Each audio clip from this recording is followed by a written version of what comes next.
నమస్కారం. ఈరోజు మనతో పాటు స్టూడియోలో ప్రముఖ ఆధ్యాత్మికవేత్త జ్యోతిష నిపుణులు ప్రొఫెసర్ డాక్టర్ ముల్లపూడి సత్యనారాయణమూర్తి గారు ఉన్నారు. నమస్కారం గురువు గారు. నమస్కారం మా సుచరిత. మే 1వ తారీఖు నుండి గురుగ్రహ మార్పులు జరగబోతున్నాయి కదా, మరి దాని మూలంగా మకర రాశి వారికి ఎట్లా ఉండబోతుంది చెప్తారా? బ్రహ్మాండంగా ఉండబోతుంది. మనకి మే 1 రావడమే ఆలస్యం 2024 సంవత్సరంలో. అక్కడి నుంచి గురుడు జంప్ చేస్తున్నాడు వృషభ రాశిలోకి సంచారం, ట్రాన్సిట్. ఈ ట్రాన్సిషన్ కోసం మొత్తం తెగ వెయిట్ చేస్తున్నారు సంవత్సరాలుగా.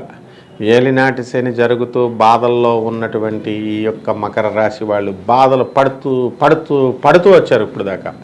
ఇప్పుడు ఒక్కసారిగా రెక్కలొచ్చిన పిట్టల్లాగా, రెట్టలొచ్చిన పక్షుల్లాగా ఎగిరిపోవడానికి అవకాశాలు ఉన్నాయి. మనకి ఎంతవరకు అర్ధాష్టమంలో ఉండే సకల కష్టాలు, ఆర్థిక ఇబ్బందులు, ఆర్థిక బాధలు చూపించినటువంటి గురుగ్రహం మంచి స్థానంలోకి వచ్చి గురుబలం పెరుగుతోంది. ఇక ఈ మకర రాశి వారికి ధనస్థానంలో ఉన్నటువంటి శని తర్వాత చక్కగా ఈ రాహుబలం అత్యధికంగా ఉంది. అంటే మనం మొత్తం మూడింటిని కనుక చూసుకుంటే ఇటు శని బలము ఉంది, ఆ తర్వాత ఇక్కడ రాహుబలము కూడా చాలా బాగుంది, అండ్ గురుబలం కూడా బ్రహ్మాండంగా కాబోతోంది. కాబట్టి వృత్తి, వ్యాపార, ఉద్యోగ విషయాలలో ఎటువంటి వారికైనా సరే ప్రమోషన్స్ రావడం అనేటటువంటివి జరుగుతాయి. కొత్తగా ఉద్యోగం లేనటువంటి వాళ్ళకి ఉద్యోగాలు జరుగుతాయి. టెంపరీ అండ్ కన్సాలిడేటెడ్ బేసిస్లో కాంట్రాక్ట్ బేస్ మీద పనిచేస్తున్నటువంటి వాళ్ళందరికీ కూడా కాంట్రాక్ట్ వాళ్ళకి ఉద్యోగాలు పర్మనెంట్ అవ్వడానికి అవకాశాలు ఉన్నాయి. అదేవిధంగా వృత్తి, వ్యాపార, ఉద్యోగ విషయాల్లో టెన్షన్, వర్క్లోడ్ ఎక్కువైపోయిందండి, మా యాజమాన్యాలు మాకు ఎక్కువ ఇచ్చేస్తున్నారంటే వాళ్ళు ఎంత ఇచ్చినా సరే సమర్థవంతంగా ఈ యొక్క మకర రాశి వాళ్ళు ఆ టార్గెట్ని పూర్తి చేయడం అనేటటువంటిది జరుగుతుందన్నమాట. అలాగే మనకు అందరికీ కావాల్సింది డబ్బు. ఇదంతా ఎందుకయ్యా బాబు, డబ్బు గురించి చెప్పు అని చెప్పి ఎదురు చూస్తున్నటువంటి ప్రేక్షకులు ఉంటారు. వీళ్ళందరికీ కూడా ధనస్థానంలో శని బ్రహ్మాండమైనటువంటి ఆదాయాన్ని ఇస్తాడు. అప్పుల బాధల్లో ఉన్నటువంటి వాళ్ళు అప్పులు తీర్చేస్తారు, అంత ఆదాయం వస్తుందన్నమాట. అంటే పని పాట చేయకుండా దుప్పటి కప్పుకొని పడుకొని నాకు మీరు చెప్పారు కదా స్టూడియోలో వచ్చేస్తుందని, నాకు రాలేదంటే కుదరదు. హార్డ్ వర్క్ విపరీతంగా చేయాలన్నమాట. ఈ విధంగా మనకి ఈ మకర రాశి వాళ్ళకి టీఏలు, ప్రైవేట్ ఉద్యోగస్తులకు కానీ గవర్నమెంట్ ఉద్యోగస్తులకు కానీ ఇద్దరికీ కూడా రావాల్సినటువంటి టీఏలు, డిఏలు, అరియర్స్లు, ఇన్సెంటివ్స్, బోనస్లు ఇలాంటివి ఏవైతే ఉన్నాయో అవన్నీ కూడా వాళ్ళకి తిరిగి వచ్చేయడం అనేటటువంటిది జరుగుతుంది. అలాగే ఇక ఈ మకర రాశి వాళ్ళకి పెన్షనర్స్ ఎవరైతే ఉన్నారో అటువంటి వాళ్ళందరికీ కూడా ప్రభుత్వం బకాయిలు అనేటటువంటివి తిరిగి వచ్చేస్తాయి. అయితే ఈ 12 రాశుల్లో కూడా అత్యధికంగా లాభపడేది ఈ మకర రాశి అనమాట. One of the team. ఆ మూడిట్లో బాగుపడేటటువంటి త్రయం రాశుల్లో ఇది నెంబర్ 1 స్థానంలో ఈ యొక్క మకర రాశి ఉంటుంది. మరి విద్యార్థులకి అప్పుడే చదువు పూర్తి చేసుకుని కొత్తగా ఉద్యోగాలకు వెళ్ళే వాళ్ళకి ఎట్లా ఉండబోతుంది చెప్తారా? ఈ యొక్క విద్యార్థులు ఇంతవరకు చదవట్లేదు. అసలు వాళ్ళు చదవకపోవడం వల్ల మార్కులు సరిగ్గా రావట్లేదు. ఒకవేళ చదివితే 1 డే బ్యాటింగ్, ఆ ముందు రోజున ఆల్ ఇన్ వన్ గైడ్ చదవడం అనే విధానంలో చదివారు. ఇప్పుడు అట్లా కాదు.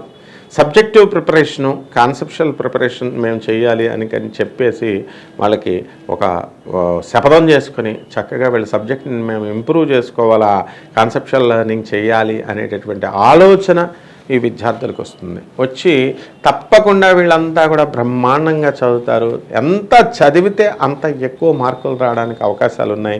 విదేశాలకు సంబంధించినటువంటి ఎగ్జామ్స్, IELTS ఇలాంటి ఎగ్జామ్స్ అన్నీ కూడా క్లియర్ చేసి మరి విదేశీయులు వీళ్ళ కోరుకున్న దేశాలలో వీళ్ళకి సీట్లు రావడానికి అవకాశాలు ఉన్నాయి. వీళ్ళ కోరుకున్నటువంటి కోర్సుల్లో వీళ్ళకి సీట్లు రావడానికి అవకాశాలు ఉన్నాయి. కాబట్టి వీళ్ళకి డబ్బు కూడా ఇంతకుముందు అంత ఖర్చు పెట్టాల్సి వచ్చేది. ఇప్పుడు మకర రాశి వాళ్ళకి అంత పెద్ద డబ్బు ఖర్చు పెట్టాల్సినటువంటి అవసరం లేకుండా వీళ్ళందరికీ కూడా పనులు పూర్తవడం అనేటటువంటివి జరుగుతాయి. ఇంతవరకు కూడా మకర రాశి వాళ్ళు ఇప్పటి వరకు ప్రమోషన్స్ కొట్టేశారు, చక్కగా అప్పులు చేసి ఇళ్ళు కొనేశారు, అవన్నీ కూడా ఈఎంఐలు కడుతున్నారు. వీళ్ళు ఇటువంటి వాళ్ళంతా కూడా భార్యాభర్తలు కొంచెం దూరంగా ఉంటున్నారు. అంటే భర్త ఒక చోట సెంట్రల్ గవర్నమెంట్ జాబు, భార్య ఒక చోట సెంట్రల్ గవర్నమెంట్ జాబు, కాబట్టి వేరే రాష్ట్రాల్లోనే ఉంటున్నారు. అలాగే భార్యాభర్తల మధ్య కొట్లాటలు ఉన్నటువంటి వాళ్ళు ఏవైతే ఈ యొక్క వివాదాలు ఉన్నాయో అటువంటి వాళ్ళు కూడా వేరే వేరే ఇళ్లల్లో ఉండడం, వేరే వేరే ఓళ్ళల్లో వేరేగా ఉండడం, ఇలాంటివన్నీ కూడా చేస్తున్నారు. ఇలాన్నీ కూడా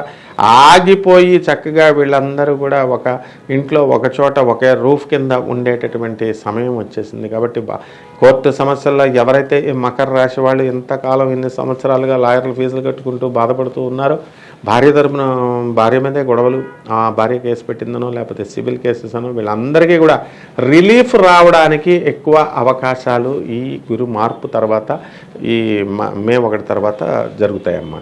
సంతాన సమస్యలు, దాంపత్య సమస్యలు ఉన్న వారికి ఎలాంటి పరిష్కారాలు ఉంటాయి?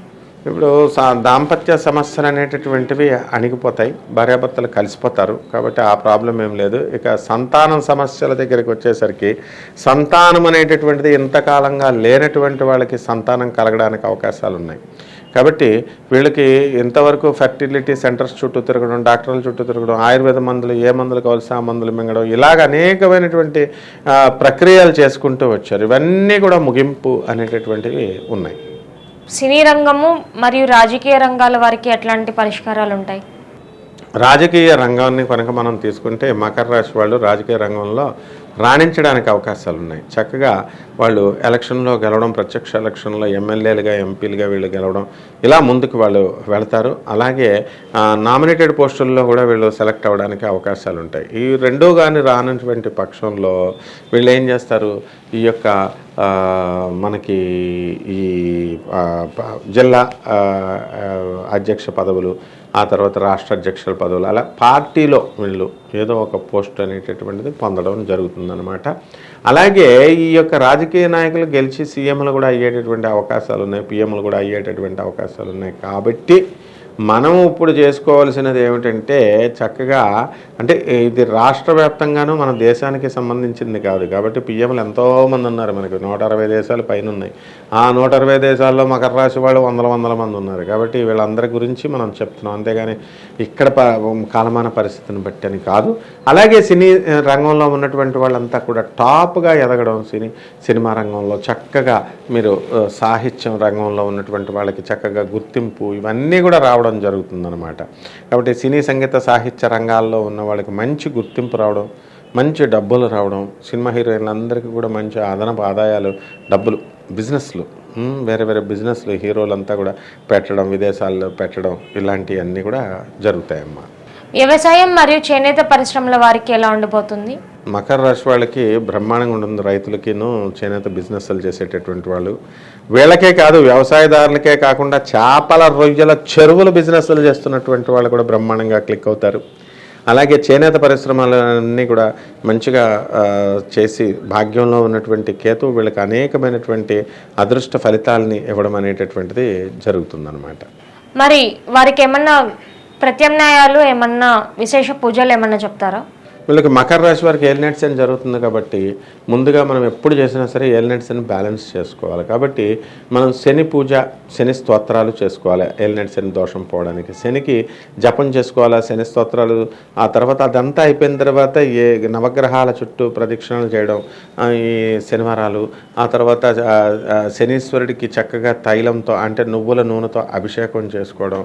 అదేవిధంగా ఈ యొక్క శనికి తైలాభిషేకం చేయడము, ఓం శనేశ్వరాయ నమః అనేటటువంటి మహామంత్రంతో జపించడము. శనికి శనివారం నాడు ఉదయం 8 గంటలకి నల్ల నువ్వుల్ని, నల్లని గుడ్డని ఇచ్చి పేద బ్రాహ్మణులకి దానం చేయడం ద్వారా వీళ్ళంతా కూడా ఈ మకర రాశి వాళ్ళు ఈ యొక్క గురుమార్పు తర్వాత 2024 సంవత్సరంలో పెట్టరేగిపోతారు, డెవలప్ అయిపోతారు.